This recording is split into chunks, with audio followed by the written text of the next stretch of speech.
Okay. So today we're going to be talking about the lessons tool, which is also the content creation tool in Sakai. It allows you to create pages of content and subpages that have text, graphics, embedded videos, links, and things like that. When you're in AU Direct, and you can get to Sakai from the Sakai button. And let me make my font. Can you all read the text on these pages? Okay. Or do I need to make them bigger? Give me a make it bigger. Or okay, this is okay. This is make it bigger. Okay, great. Thank you. You'll see this is my sample course site, and anything that's designated a lessons page on the sidebar has either this book icon or this arrow icon. And the arrow icon just indicates that this is a lessons page that has some subpages worth of content. If you come to your site and you don't have the word lessons or any of these pages in the content, you can go to the site info tool, collect manage tools, scroll down to the lessons tool, and click the lessons tool. You will see if you actually do have any lessons pages that these are already checked. But this is one way of making an additional lessons tool. And then when you hit continue, it's going to ask you, what do you want to name your new lessons page? Now, I want to emphasize this tool is called the lessons tool because many people use it to create their weekly lessons or their modules for each of their course lessons. But you could use the lessons tool to create any pages you want. So for example, this is a lessons tool. It's instructions for faculty on how to use the new template. This is a lessons tool we're using for the syllabus and the rubrics. And this is a lessons page for student support. So it's not that it only has to do with lessons, and it's not that you can only have one set. You can see you can have lessons pages out on the sidebar, and you could have a nested set that might be where your course content sits. When you're adding the tool, I'll just use the default name lessons just to show you what it looks like when you add the new tool. And don't forget, whenever you're in manage tools, you have to come back in, and after you hit continue, make sure you scroll down and hit finish. After you hit finish, you'll see I have this new lesson down here on the sidebar. And if you want to reorder it, you can use the tool order page to drag it up to where you want. All right. So just for today, to make my sidebar a little neater, we are going to get rid of some pages. And hit save. And now you'll see I'm still inside info, but I have a new lessons page at the top. All right, are there any questions about the adding of the lessons tool and the creation of that page? Feel free to unmute and shout them out, or just do a thumbs up. I have a question about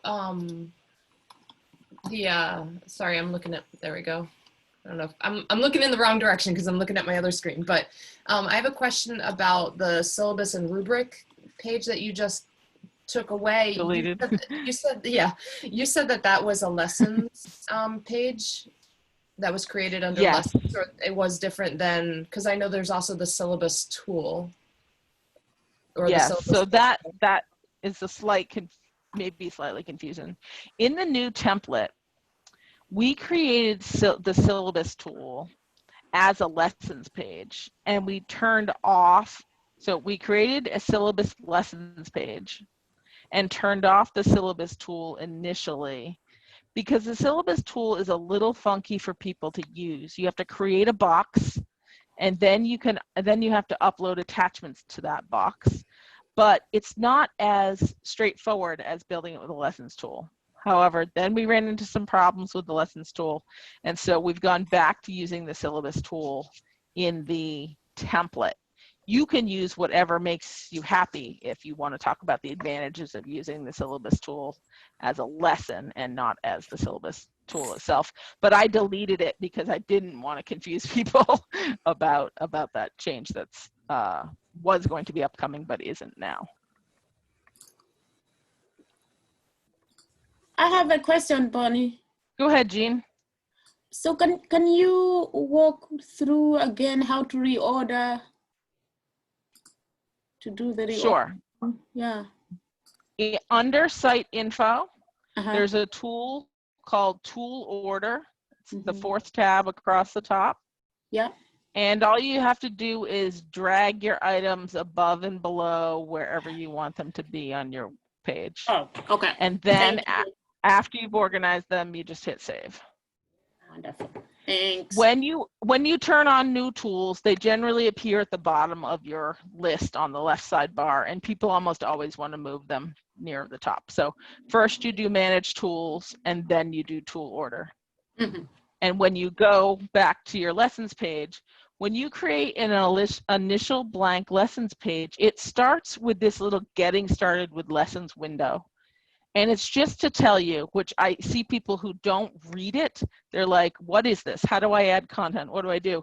But the first thing it tells you is click the add content tab to add content to the bottom of the page. Click the plus at the bottom of a section to add new content at the bottom of that section. So it's just giving you some instructions. As soon as I add my first bit of content to a lessons page, as soon as it knows that I know where the add content button is, this all goes away. So it's not going to be stuck on your page and you won't see it. So you'll see up here in add content, you have a bunch of options for adding content. And we're going to go through most of these today, not all of them. But we're going to go through probably the 8 or 10 most important ones. So if there's one that you want to look at that I don't cover, I'll be able to stay on and maybe cover that at the end. The most used one is add text. And it's often the first used one because this is where you want to put the title on your page. So for example, if this is week 1, and I'm going to just copy some content from a Word document that I have on my other screen, and I paste it in here. You'll see I've got some weird formatting. Whenever you paste in content, I recommend doing it one of 2 ways. Either you do Control-Shift-V and you paste it, paste it in without any formatting, or you highlight your content and you use this remove formatting button. Gregory, this is the button that you've said you've had trouble. He types in some content and it has all the normal fonts, and then when you paste in content from another page, the fonts and sizes and colors from that page come over and then they don't match. So the key would be just to highlight anything you paste right after you paste it and remove the formatting so that it matches up. And then you can use all the styles that are in your toolbar here. So the first item on every page, I always make a heading 1. Using these heading styles helps reading browsers and audio browsers know where they are on a given page. So it's a really fabulous accessibility feature. You can jump down and, for example, just add some course content. So my browser, I just hit Control-Shift-V, and you'll see that that all came in normal versus if I just hit Control-V. You see, when I hit Control-Shift-V, the content came in the default font with no bolding or anything. But when I did regular Control-V for paste, it kept the formatting, but it's in a different font. And so then I would do what I was saying before, is if you do that, to come up here and then remove the formatting so that all the font matches up. All right. Now you see when I remove the formatting, my bullets still came over. So I don't have to worry about that. But they are not bullets. You'll see here's where you make a list. in here. So when I add the bulleting format, I have to come in here and take away these little graphic bullets that Word left in there. Okay. And you can change these bullet properties by changing them to, say you wanted a square instead of a black bullet. If you wanted to make this bold, you can just highlight the bold. If you needed another subheading, you could use the normal style and make this a heading size 2. And sometimes this happens. In Word, it didn't separate a line between the heading and the paragraph. So when I applied the heading, it applied it to the whole paragraph. So if this happens to you, just highlight your content and go back to normal. And then you can back this up a little bit higher under your course description. Okay. So all of those are considered things you can put in a text block. But you can also put in links. So let's say, for example, I had a web page on the archetypal stages of womanhood that I wanted to link to have my students look at. I would just go to that web page, and if you had this link already in your Word document, it would copy and paste right over. So now I've just copied the URL, gone back to my sample page, and once this is highlighted, you can hit this link button, and you can paste in the link and say okay. And now you'll see that that's a linked bit of text so that people could do it.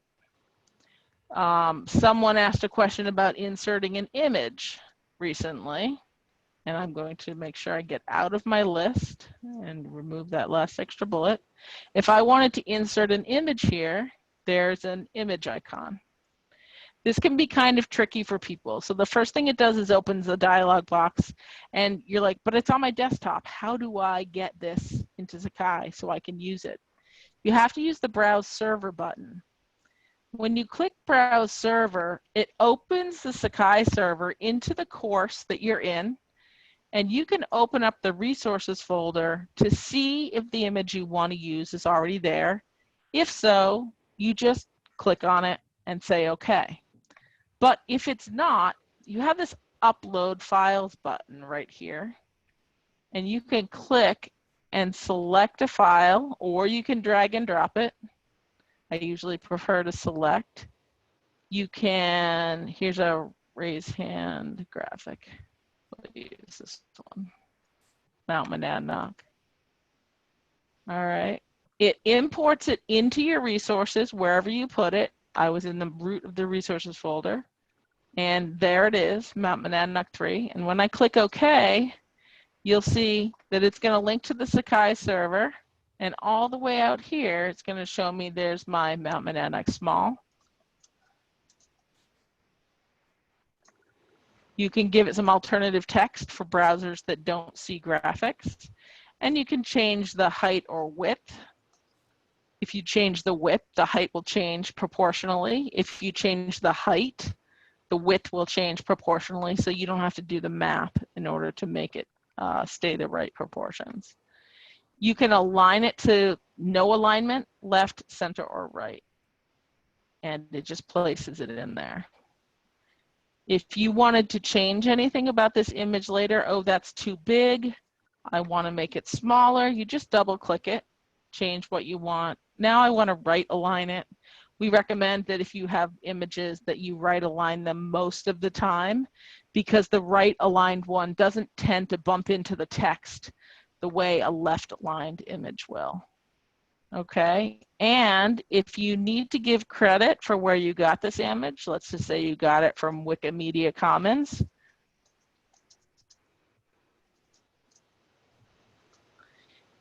or if you needed to describe what was in the image and you wanted that description to show on the page, you can put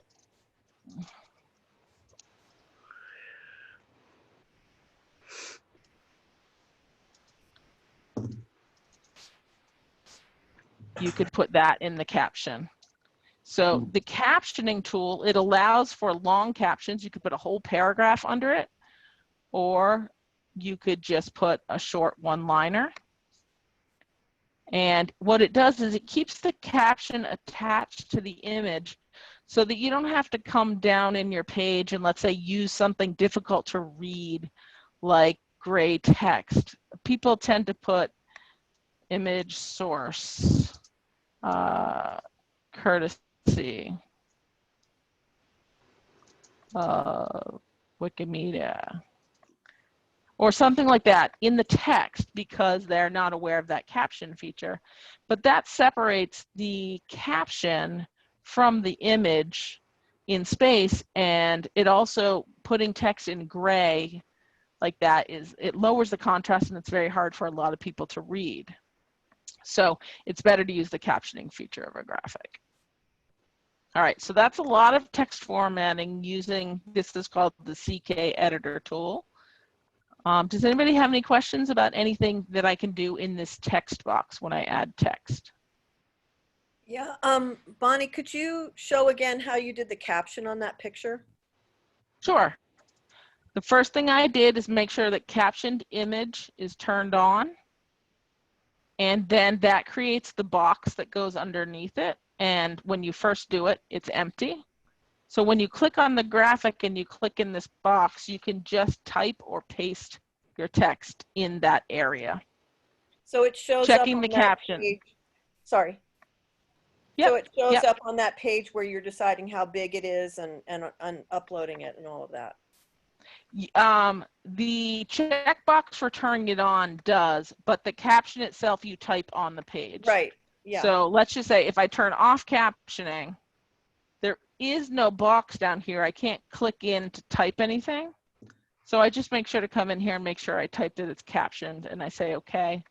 That creates a blank caption box with the word caption, which, by the way, people will see if you don't delete it or replace it. So then you can just paste in your text like that. Bonnie? Shira, you look like you have a question. Okay. So Bonnie, And then Gregory, I think. okay. Can you link to forums right in here, and how do you do that? To the forum? You don't link to forums in the text box, but in that add content menu, which we're going to go through, I'll show you how to link to a forum. Okay. So my question was, when you then save this and it appears on the screen, there's quite a bit of white space above that top caption in the text block. Is there a way to get it to come closer to the top? So in your view, when you're the editor and owner, you'll see these editing windows, and it's a bit bigger than it is for other people. But no, there's not an easy way of removing this white space above it. Okay. It provides a certain amount of border by default. Okay, thanks. But do make sure that when you're editing, if that looks extra tall, which it usually does, that you just make sure that you haven't accidentally put your heading down on the second line and not up on the first line. Okay. All right, thanks. So make sure it's up there. You can mess around in the source code, but I don't recommend it. If you know enough about HTML, you can get rid of a little bit of that margin, but not much. So, because what you'll see, watch when I hover over this, you'll see where the grayish, it's hard to see, has highlighted that box. That is the extent of the box. So there's both a margin up here, and then there's a small margin above the words week 1 within this text area box. And that's so when you create your next item, which you can use this plus sign, or you can use the add content button. So Shira wanted to add a link to a forum. What you do is you add a new content item, and that's right here, link to a forum or topic. Now you have to have the forum or topic created before you can link to it. So I have this one called new topic in new forums, or let's just call this one week 1, the rise and fall of the Roman Empire. You just select the topic that you want to link to, and the add a forum or topic tool creates this little double quote balloon with the link, and you'll see the editing buttons are over here so that you could remove it if you didn't want it there, or so you could add something above it or edit it. The add forums tool is very much like the link to an assignment tool. If you have an assignment already created that you want to link in week 1, and this is sort of the real value of lessons, it does 2 things for you that are really powerful. 1, it allows you to bring everything in a certain topic or time period together on one page or set of pages. So your students don't have to navigate to the forums tool. Do we have a forum this week? To the assignments tool. Do we have an assignment this week? To the grade book, or anywhere else all over. You get the ability to structure what they see in the order that they see it. In addition, you get to annotate all of this content so you can say things above it or below it. If you wanted to add the due date to this assignment, you can edit it and just put due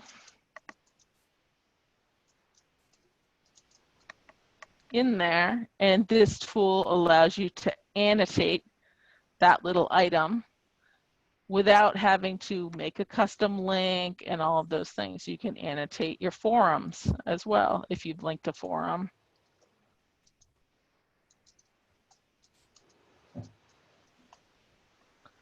Or you can put notes down there, or this is an optional forum if it's optional, or something like that. So that is also helpful. Another thing that people often want to do is to embed a video from YouTube, usually. So if I open our YouTube, or any YouTube video you found on the website about your topic that's public, when it loads, let's just say I wanted you to watch this Beyond Zoom video. You can get the sharing link from here. You'll see you have the option to get the embed code as well, but just the easy way is to just grab that sharing link right there. And then you can use, let me just get rid of that. You can insert this video, let's say above the forums for this week. You can embed content on the page. And all you have to do is paste in the video link, hit save, and that video is shown in a little box here. It does not play by default, so the students would have to hit play. They can always hit, once it's playing, there's a window that pops it open into full screen. And if this takes up a lot more room on your page than you want, you can use the edit button to just establish that you want a narrower item. You can add, please watch this video before you post to this week's forum topic. And if you can type or correct yourself, then hit update item. You can both make this insert a little less huge, and you can annotate that embedded document. Now you can embed a PDF. You can embed an image. You can try to embed a Word document and other things like that. They're a little small and they have to be open, so I choose with Google links and Word documents and things like that to open them, to put them in as a link and not as an embed, but it will work. All right, I see Carla and then Allison have questions, and Greg. So I want to know why, what's the advantage of putting the YouTube right in there as opposed to a link if it takes up space in the site? Why wouldn't you just put the link in there and then they'd click on it and would take them to that YouTube video?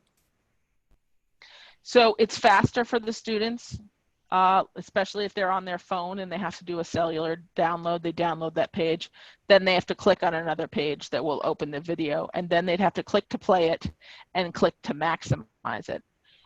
If it's already in your page, then they can just click on it and play it right here. If they need it to be bigger, they can maximize it, or they can turn their phone or whatever. So a little bit is like, do you find the design of your page is more important in this case, or the convenience of the embedding being there. And there's not a right or a wrong way. It's up to you and how you design. You might have a sub page with 4 or 5 videos on it that you want them to watch. You might not. If that's the case, you might just list the 4 or 5 links. But if you wanted to just embed one video, quick and easy, you can put it here. It's totally personal choice.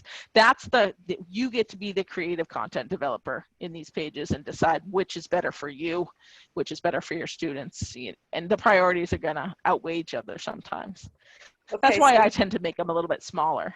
Yeah, so you do that by embedding as opposed to providing the link. That's how that shows up like that.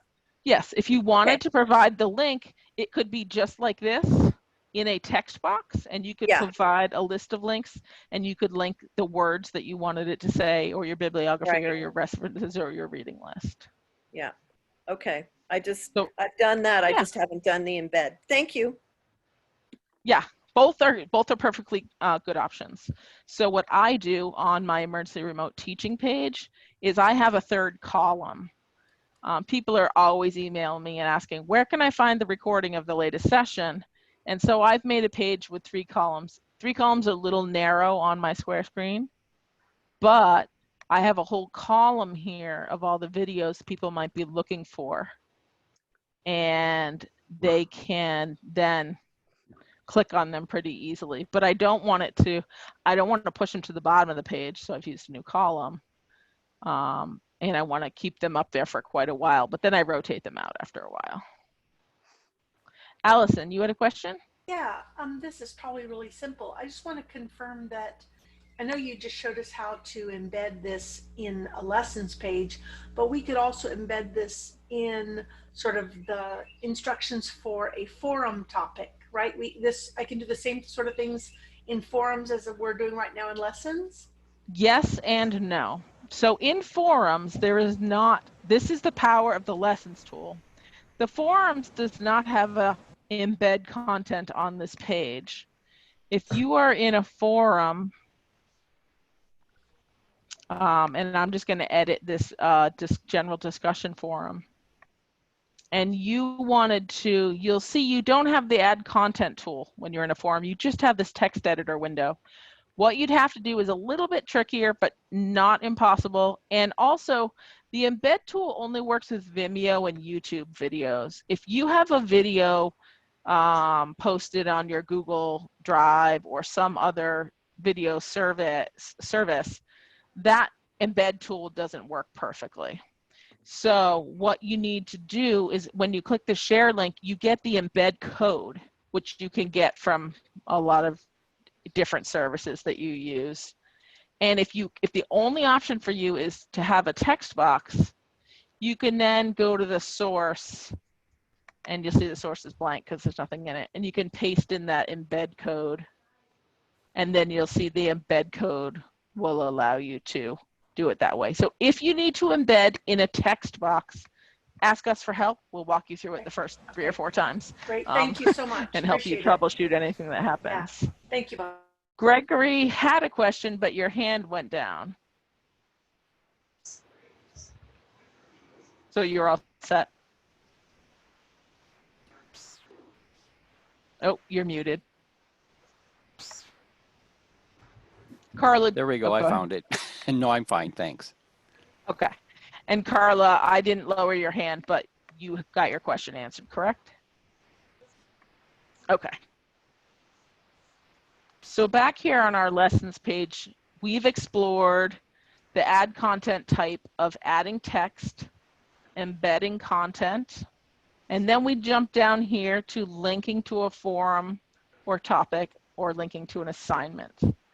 If you use tests and quizzes, you can link to a test or a quiz as well. All of those tools work the same way. You create the item in Sakai, you tell it you want to link to that item on this page, and then it'll say, okay, choose the one that you want to link to here. And all you have to do is pick it from a list. Okay. Now, if you want to add a link to a document, so I want this to go away for a second. So if you have a document that you have put in your resources or that you have on your desktop and you want to link it here, you can link it in a text box, but the embed content tool that is right here, add content links, is a little bit easier to do. What this does, it allows you to upload something from your computer, just like an image, a Word document, and link to it all in one fell swoop. So if I wanted to link to my SST 3700 syllabus or whatever it is, I could then browse my computer, find that document, and what it's going to do is upload this to my resources and put a link to it on this page, all in one fell swoop.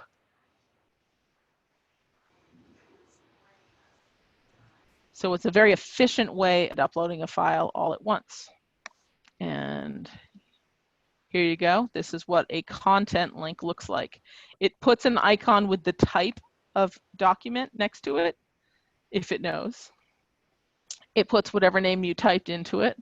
And then here's where you could edit it if you needed to. You know, you could, this is the only way you can annotate this.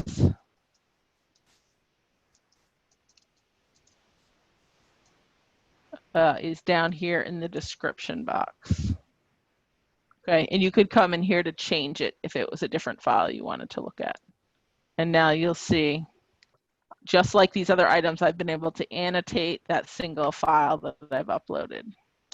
Now, if you have already uploaded a bunch of documents in folders, like week 1, week 2, week 3, into your resources, you can add content that's called a resources folder. Instead of having to add each document one at a time, you can put them all in a resources folder, add the resources folder content, and then it says, okay, these are all the files that are in your resources folder and all the folders that are in your resources folder. Which folder do you want to show on this page? And let's just say I wanted my week 1 materials. Oh, that's what's in there? Great, that's the file I want to link. Hit save. And here's your week 1 materials resources folder.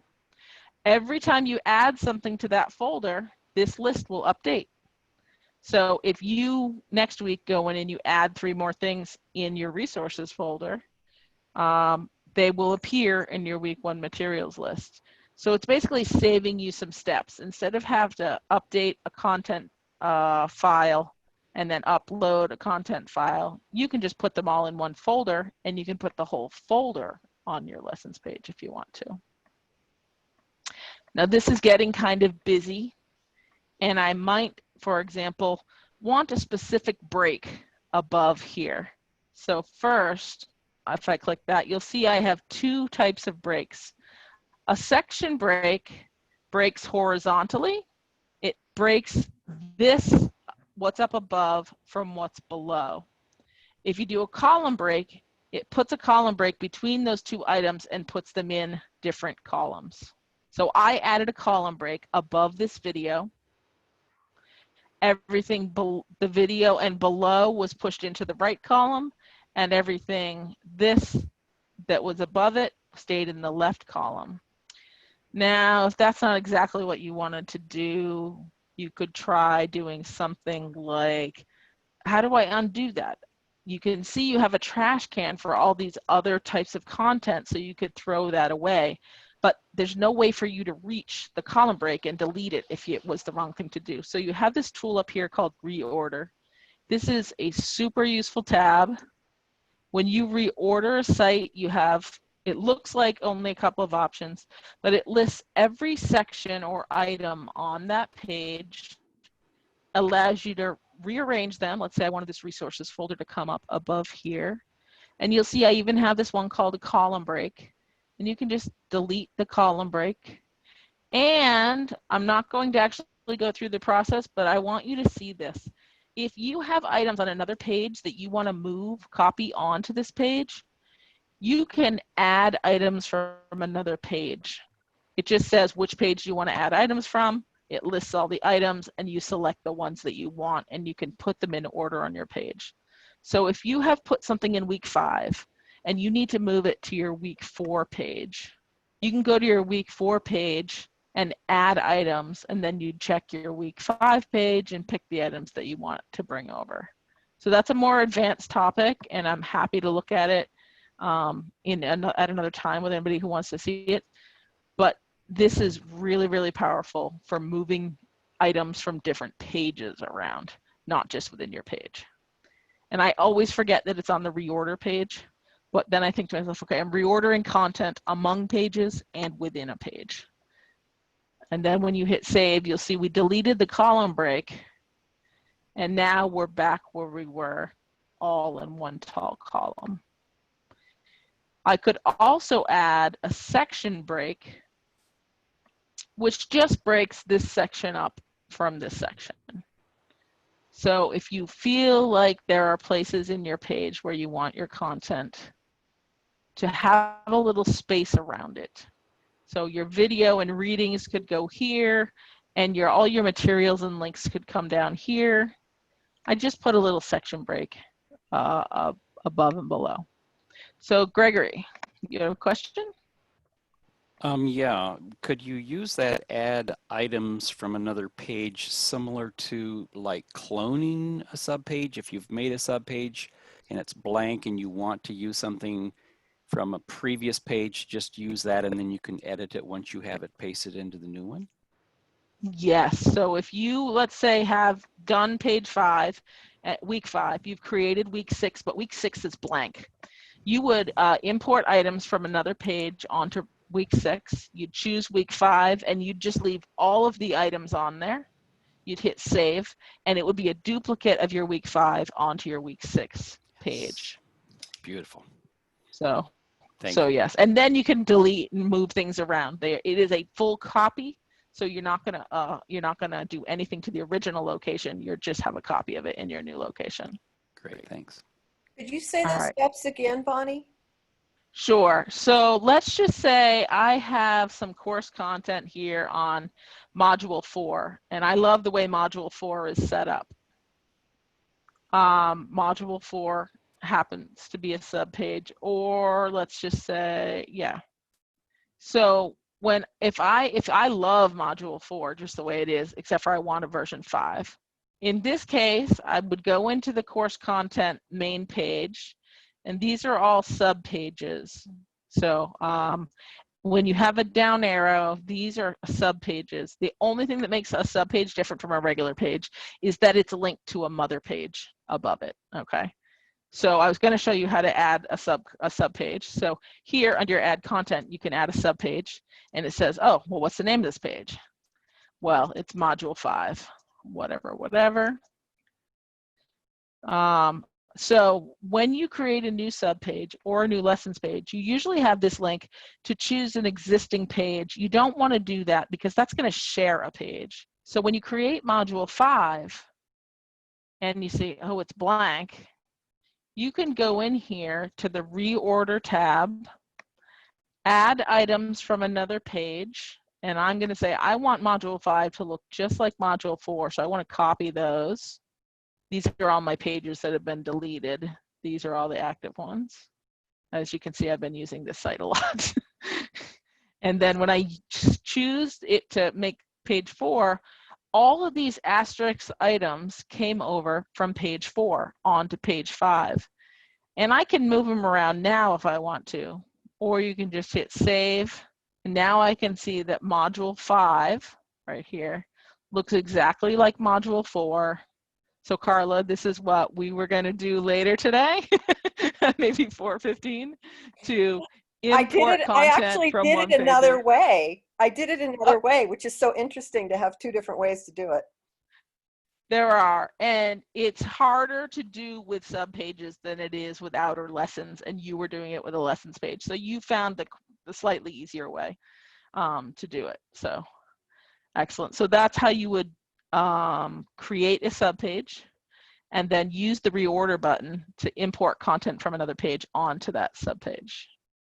All right, so I want to say a little bit more about subpages because people do get a little confused about them. This is a lesson page, only because it's part of the lessons tool. You could call it a content page. If you have so much content that you don't want to put it all on one page, that's when you might create a subpage. So your lecture notes, let's just say you did a lecture notes video and you have 2 pages worth of text of your lecture notes or notes on a topic or something like that, and you wanted to add that content but you don't want it right on this page. You can add it anywhere by adding a subpage. I'm going to call it lecture notes, but this could be called anything you wanted. And just by making an item a subpage of an outer page, that's what makes it a subpage. Okay, that's the only difference. This lessons tool can be used exactly the same way on a subpage that you could. So I could come in here to my lecture notes page. I could embed a new video. I could add a text block that has the text of that video and the lecture notes on there for students to read. So let's just say, I'll just put a title and some text on here. Week 1. Lecture notes. Highlight it. It's the first thing on the page, so make it a heading 1. These are my notes for this week's content. Yada, yada, yada. And I'm just going to use some filler text so it looks like there's a lot of text on this page. So when you have a lot of text or a complicated layout, you might not want it all on that main page like Carla was saying earlier, because it makes the page kind of ugly or overwhelming or whatever. But now I have all my lecture notes on a subpage, but I can get to it from my lessons page just by clicking on this note. And it brings me there. And you'll see that my book icon turned into a down arrow because I have a setting. Whenever you have subpages, I encourage you to have the setting turned on that nests subpage under the main page. And I'll show you in Site Info on Manage Tools. You may not remember this, just ask me. There is a checkbox to enable lesson subpage navigation in the left tool menu. If this is checked, your lessons that have subpages will have an arrow and you can open them up. If that isn't checked, only the outer lesson will appear on the sidebar and you won't get this down menu to show the subpages. The only way that people would be able to see the subpages, and I'll cancel, is just to click the link on the main subpage. So that's a navigation choice that you get to make about how your students see your sidebar and how they get to your subpages. All right, we've got about 12 minutes left, so I want to make sure to leave room for lots of questions that I may not have answered. I'm going to start with one that Gregory gave me. There is a tool called Add a Question. Okay. So this Add a Question tool allows you to, what is your experience with ... You can give them possible answers or you can leave it a short answer. We have at least one faculty who uses this as a pre-think. Before she opens any of the other lesson content, she asks them a thoughtful question about this week's topic. What is your current understanding of the archetypes of women? And then once they've hit submit, then all of her lecture content opens up. So when you save this, everybody will see this question on their page. And yes, this box is a little small, so if you needed to drag it out, I believe that each student will type into this box and submit their answer. Only the student and you will be able to see that answer. The student's answer will stay in this box so that they can always see it. And if you want to look at the answers that all the students have submitted, you have that little reporting tool that will list all of your students and which one and their response. So that's how you would look at everybody's responses. That's the only way the faculty can see all the responses. Similarly, there is another tool that uses this reporting feature. You can add the checklist. So if you have 5 things that you need your students to do this week, you can give it a title. The description is optional. And you can add as many checklist items that you need. So read the readings, attend the Zoom session,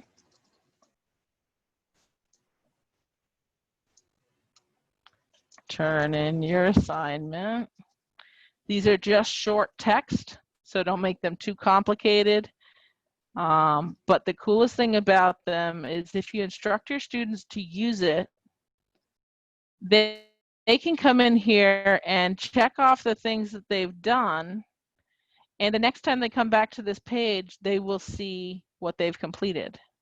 So these will stick with each individual student. And you as the instructor can use the reporting tool to come in here and see which of your students have used the tool and which items they've checked off. As you can see, I'm the instructor in this class, so I'm not listed. But if Lucy had checked number 1 and Jenny had checked number 1 and 3, we would see check marks in these boxes. So you can come in and see how your students are progressing throughout the week. If you drop in on Tuesday and you know the forum assignment's due on Wednesday, you can see how many people have said they did the forum assignment. However, people will see this as they're not used to interacting with a lot of pages. So they might just use it as a mental checklist. These are the things I have to do. Unless you instruct them, please use this checklist. I will be watching your progress throughout the course of the week, so I can check in with you if if you haven't been, checking in this week on these things. So it does help to instruct them how you want them to use this, or to say, this is optional, this is for your own, purpose if you want to keep track of what we need to do this week. I recommend a list of no more than 8 to-dos in a week. Gets a little overwhelming. There may be more, but you may not need to list everyone, like come to your Zoom class, for example. But if you need them to do things in a certain order, this also allows you to put them in order and do that. All right, I've got a couple things in the chat. Abby asked, could you please repeat that tool, RE, the answer? Abby, can you clarify? Did you mean the add a question tool? Yes. Okay, so this is the add a question tool up here in add content, add question. Similarly, there's a comments tool, and that is like a threaded discussion right on this page that goes back. People can post and reply, post and reply. I recommend if you add the comments tool that you do it at the very bottom of your page so it doesn't disrupt the content in the middle of your page. Because if people get using them, add a comment. You can just say, I love this week's lesson. And then 5 more people could respond to that. And you'll get this long discussion going on at the bottom of your page. So now I can edit this, someone else can add a comment, someone else can add a comment, someone else can add a comment. So this would be either more informal or for less directed discussion forums, because there's no way really to indicate, this is what I want you to do. So Bonnie, I have a quick follow-up with the add a question tool. I thought I heard you say that that was sort of a gateway into accessing additional content. What is it that that you can't access before you answer the question? Okay, so any of these items can actually hide the things that come after it. For example, you wouldn't put the to-do list as a hidden requirement.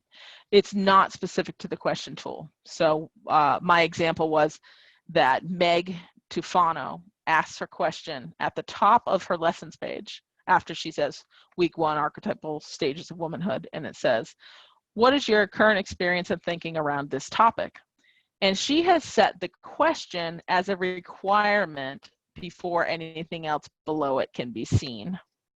So you can do that with any tool, but I'll show you how you do it with this one. Right here, don't release item until all prerequisites are completed. So that allows you to make something else a prerequisite for this, but you can require this item, and then you can hide items after it so that they can't see them until they have done the prerequisite. So this is, don't release this item until all prerequisites are completed. This will hide it until I've answered the question. Okay. And because I am the, it clicked the wrong thing. But each of these items could have a prerequisite that needs to be completed before it'll open up, and that's what Meg did. So I find it a little restrictive to do in most cases, but for the time when you want to hide some content until they've completed some other task, there is the ability to use prerequisites on each section of any type. It can be a text section that can be hidden until the requirement is completed. The only caveat is that the requirement has to be above that which will be hidden until it's done. That's a little bit confusing, and I'm happy to talk about it more one-on-one and try a few things if you think you might want to use it.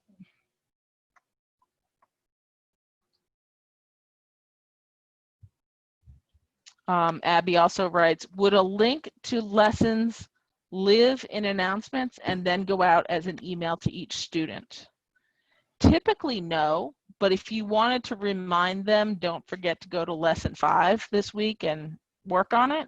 Typically the lessons would be out here in your sidebar or in a thing like course content, and the students would know to go to the module each week to find what they're looking for. Did that answer your question, Abby? Oh, that was Shira. Go ahead, Shira. Yeah, that worked. That worked, but Bonnie, I'm remembering another discussion you had on announcements, and I think you were using announcements kind of like we're using lessons, if I'm not mistaken. Yeah, so in emergency remote teaching, we weren't asking faculty to build a whole built-out course with online lessons pages because there just wasn't time to think through this and to copy and paste all their content. So the instructions for emergency remote teaching were send an announcement before each class or each week or each module and tell your students what's expected of them. So the announcement would have been a replacement for building the lessons page. If you were just trying to keep up with your 3 classes that were going, suddenly you're online remote teaching. Even for fall, if you are not up for developing these lessons pages for your entire course, or you only want to try it out in one course and your other 2 courses, you could continue to use announcements to deliver this type of content. You can't, it's hard to embed videos, but you can do it like I showed you using the embed code. You don't have these options to do the to-do list and the question tool and the links. You could just add attachments to your lesson, to your announcements. So announcements are text, they're like having a text box with the linking and the bullets and the pictures and attachments. The lessons tool offers a lot more functionality if you need it or want it for developing a course that's going to be a little more robust online. Thank you. Okay. You're welcome. Question. Go ahead, Jean. So can you develop the lessons? Do you have to do it one at a time? Like, for example, can I start by putting all my lessons like week 1, week 2, and then come back to week 1 and add the details? Absolutely. You can create your structure. I do recommend that you create one lesson fully fleshed out first, because in the process you decide, I'm going to start with an introduction, and then I'm going to put my readings, and then I'm going to put my lecture notes, and then I'm going to link to the forum and the assignment. Oh no, I want to put that in 2 columns. And you have to move that page around quite a bit until you're happy with it. Once you know what that looks like and you like the layout, then you can copy that layout into lesson 2 and lesson 3 and lesson 4. And it's a little easier to just do this. More tools. This is probably what Carla did.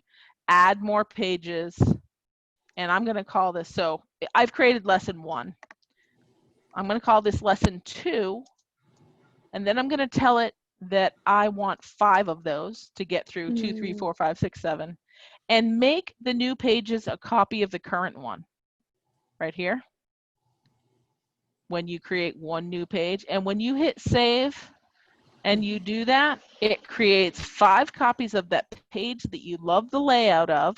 They're down here, lesson 2, 3, 4, 5, 6, and they all have all the content on them. So when you come in to build lesson 2, all you have to do is change things around. But if you start with lesson 2 and then you want to import this and that, you move a lot of little pieces around. But if you get one that you really like first, even just one, it's easier to build lesson 2 through 15 with a copy of lesson 1, so that it's a lot less work for you to do. But you can do either. And for example, if lesson 1 is ready and lesson 2 isn't, you have 2 ways of hiding this page. So I'm on lesson 2, and if you go to this gear,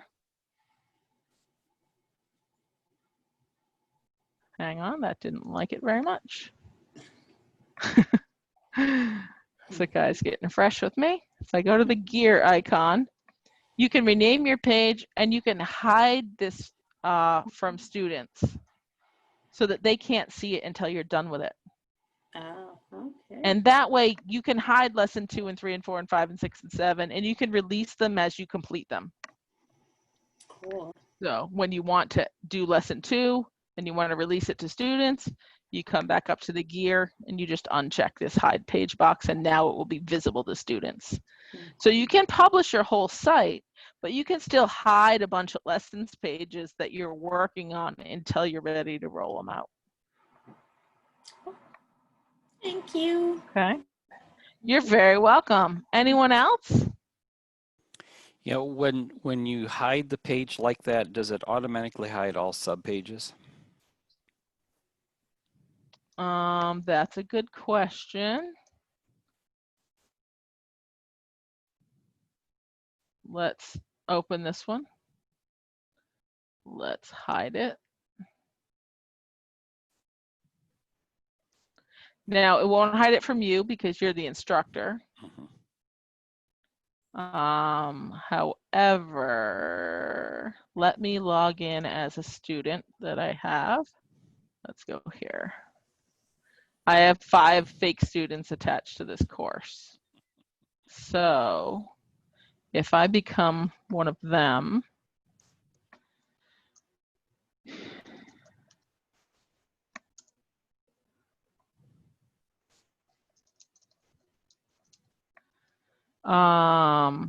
now let's see. This fake student should be in my sample class right here. You'll see that that entire set of lessons is hidden from the sidebar and they can't get there. Great. Great. Thank you. So now I'll go back to being me.